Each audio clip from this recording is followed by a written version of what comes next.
Hi, I'm John Navin from the Aluminum Group. We're playing tonight at the Hot House. Will you come and see us?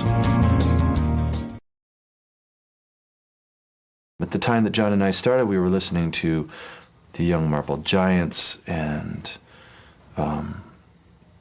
Weekend and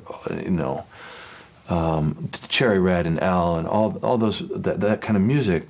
We were both punk rockers, and we came out of that, and then we had this kind of enlightenment of soft music. One of the things that I like to hear, a description of our music, is that our music is adult and it comes from an adult's point of view. And I really appreciated that because they were talking about the song $35, which is something that I wrote. And they said that, a young kid won't write this. This comes from somebody who's gone through the ringer. My very first memory was the Cherish is a Word, and that was my favorite song. And I remember I was 5 years old, and I took the 45. I went over to my friend Coco Pierman's house, where I spent the night, and we listened to that song, Cherish is a Word, over and over and over, and jumped on the bed. So that's where we're getting all this stuff, It's a good song. John and I decided, the underground has got to experience that, Gray 18. That's where in Wonder Boy and The Plus, we were really working on trying to get a sound that sounded like it came out of a transistor radio. Bob Dylan, Leon Russell, I love Leon Russell, Leonard Cohen. And then it turned into David Bowie in 8th grade with the dyed orange hair. I remember my parents looking in the rearview mirror of our Olds 98, you can see the mirror shift, and the shifting is on you, and they're looking at your hair. It's obvious that they never said a word, but here I'm sitting in the back going, God knows where.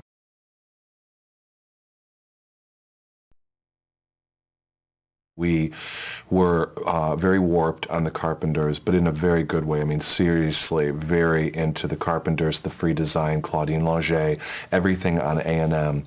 And we wanted to create an album that, seriously, we thought it's high art to do elevator music.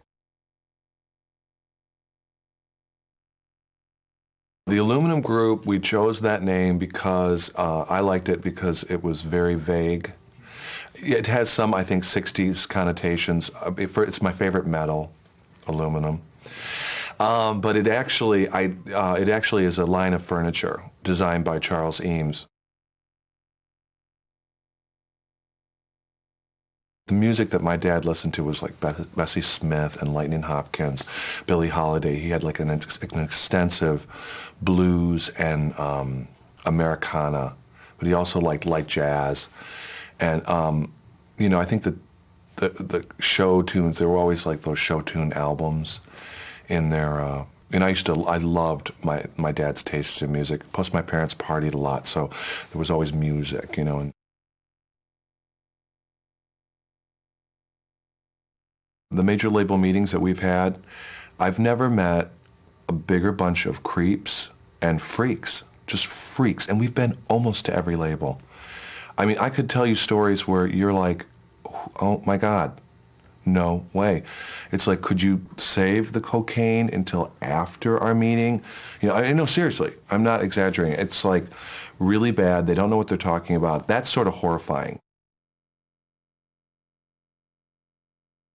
But I think that what Stereolab and the High Llamas and Tortoise and the Aluminum Group might have is that we're not studio concoctions. We're sort of anti-session musician, although all the people that I know in all these groups that you've mentioned have an intense love for music, to almost obsessing on some, borderline obsessive, behaviors.